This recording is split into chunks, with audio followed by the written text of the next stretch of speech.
commençons le chapitre avec quelques rappels de vocabulaire. C'est des choses que vous connaissez de la 6e, vous maîtrisez déjà, mais ça fait pas de mal de revoir un petit peu le vocabulaire. Alors, je vous propose de compléter ensemble ce tableau. N'hésite pas, bien évidemment, à essayer de deviner les mots que je vais mettre dans les cases avant que je les dise pour que ce soit plus intéressant et plus pertinent.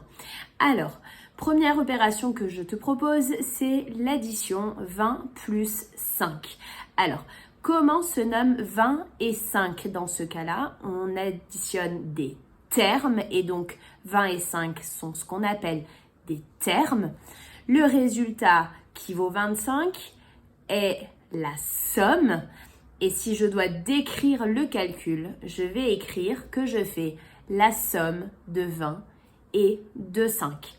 N'hésite pas à mettre pause à la vidéo, à essayer de continuer de compléter le tableau tout seul et puis voir si c'est juste ou non. Je continue. Deuxième opération, 20 moins 5. Encore une fois, je soustrais ensemble des termes. Donc 20 et 5 sont des termes. Et le résultat, ça n'est plus une somme cette fois-ci.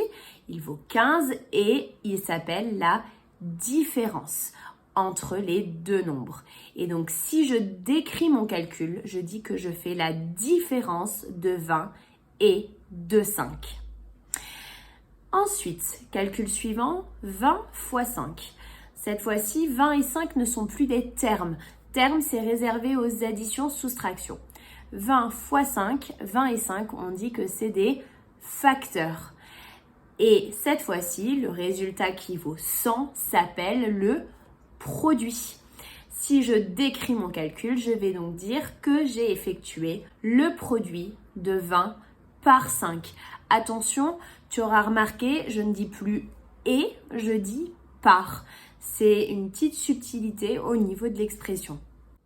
Et enfin, dernière opération, 20 divisé par 5.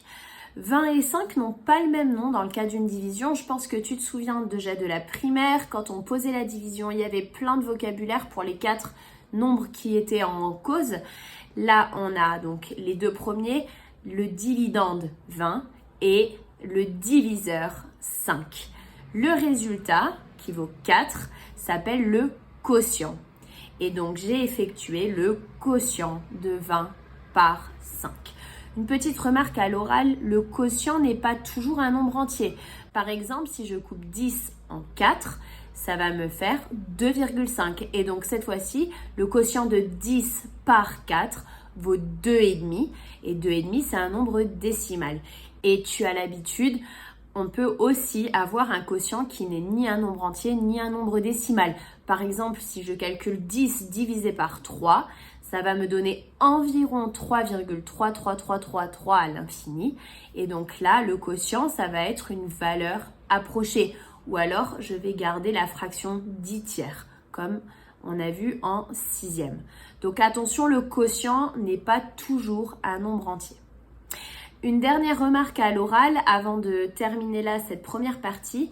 On verra à la fin du chapitre, dans une 3e vidéo, comment ça se passe pour décrire des calculs qui sont un peu plus longs que juste une opération. Le problème, c'est qu'on a besoin de connaître d'abord les priorités de calcul.